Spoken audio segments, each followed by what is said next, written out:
Let me take this moment to wholeheartedly congratulate each and every one of you today. You graduated. You did it. You made it. Congratulations to you. And you did it all by yourselves. Nobody helped you. No, that's not. That's what That's what I thought when I was young. I starting to really make it as an actor. I came in. I talked to my mother. I said, "Ma, did you think that this was going to happen? I'd be so big and I'll be able to take care of everybody and I can do this and I can do that and I can." She said, "Boy, stop it right there. Stop it right there. Stop it right there."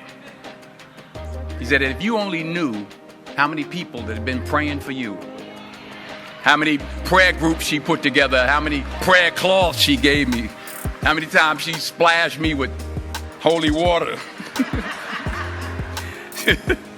to save my sorry behind," as she said it. She said, "Oh, you did it by yourself? I tell you what you can do by yourself. You can go outside, get a mop and a bucket and wash them windows. You can do that by yourself." Superstar. So I'm saying that to say I want to congratulate all the parents and friends and family and aunties and uncles and grandmothers and grandfathers and teachers and friends and enemies. All the people that helped you to get where you are today. Congratulations to you all. I'm going to tell about 2-3 stories. I'm going to keep it real short. I remember my graduation. Speaker got up there, went on forever, blah, blah, blah, blah, blah, blah, blah, blah, blah. So I'm going to keep it short. Number 1, put God first. Put God first in everything you do. Everything that you think you see in me, everything that I've accomplished, everything that you think I have, and I have a few things, everything that I have is by the grace of God. Understand that.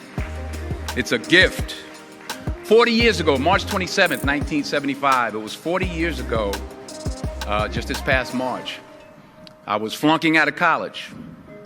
I had a 1.7 grade point average. I hope none of you can relate. I had a 1.7 grade point average. I was sitting in my mother's beauty shop. They still call it beauty shops now? What they call it now? Yeah, I'll sit in the beauty parlor. I was sitting in my mother's beauty parlor, and I'm looking in the mirror, and I see behind me this woman under the dryer. And every time I looked up, she was looking at me, just looking me in the eye. And I didn't know who she was, and I said, she said, "Somebody give me a pen, give me a pencil. I have a prophecy." March 27, 1975, she said, "Boy, you are going to travel the world and speak to millions of people." Now, mind you, I was flunked out of college. I'm thinking about joining the Army. I didn't know what I was going to do, and she's telling me I'm going to travel the world and speak to millions of people. Well, I have traveled the world, and I have spoke to millions of people. But that's not the most important thing, the success that I had. The most important thing is that what she taught me and what she told me that day has stayed with me since. I've been protected.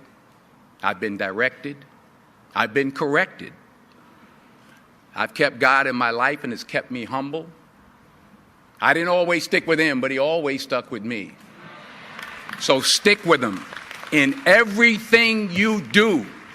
If you think you want to do what you think I've done, then do what I've done and stick with God. Number 2, fail big. That's right. Fail big.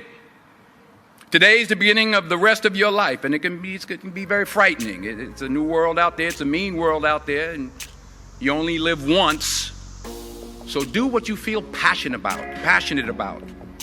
Take chances professionally. Don't be afraid to fail. There's an old IQ test, was 9 dots, and you had to draw 5 lines with a pencil within these 9 dots without lifting the pencil. The only way to do it was to go outside the box.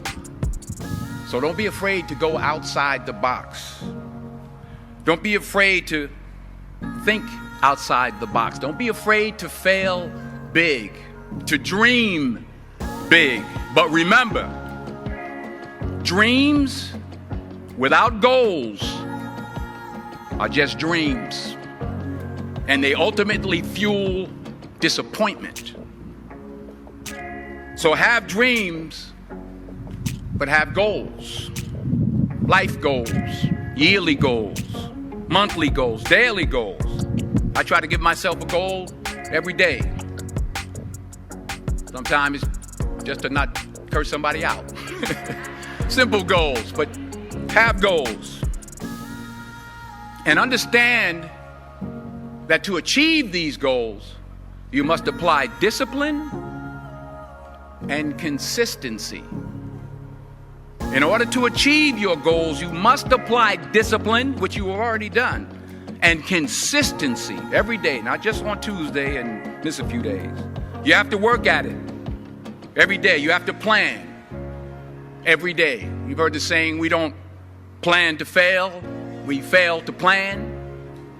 Hard work works. Working really hard is what successful people do. And in this text, tweet, twerk world that you've grown up in, remember, just because you're doing a lot more doesn't mean you're getting a lot more done.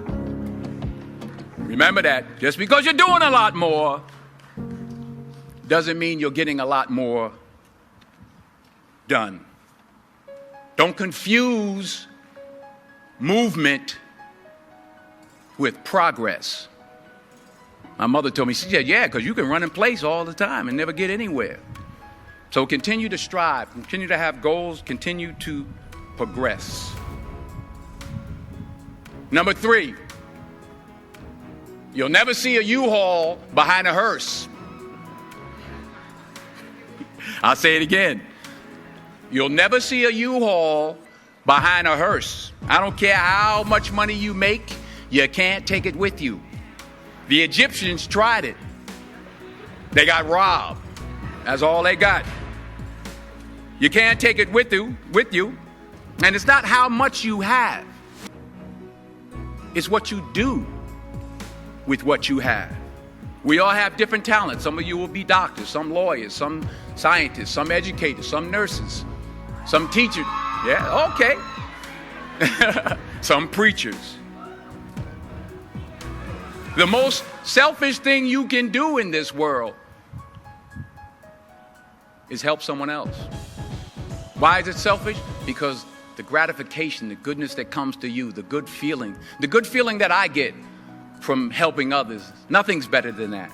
Well, one or two things, but nothing's better than that. Not jewelry, not big house I have, not the cars, but it's the joy. That's where the joy is, in helping others. That's where the success is, in helping others. Finally, I pray that you put your slippers way under the bed tonight, so that when you wake up in the morning, you have to get on your knees to reach them. And while you're down there, say thank you for grace. Thank you for mercy. Thank you for understanding. Thank you for wisdom. Thank you for parents. Thank you for love. Thank you for kindness. Thank you for humility. Thank you for peace. Thank you for prosperity. Say thank you in advance for what's already yours. It's how I live my life. That's why I am, one of the reasons why I am today. Say thank you in advance for what is already yours. True desire in the heart for anything good is God's proof to you, sent beforehand to indicate that it's yours already. I'll say it again.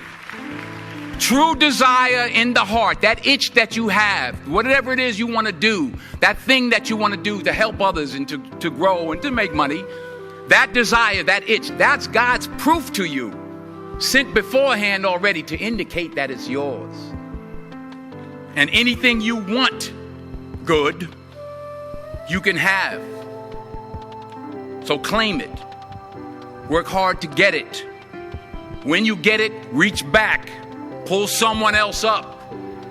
each one, teach one. Don't just aspire to make a living. Aspire to make a difference.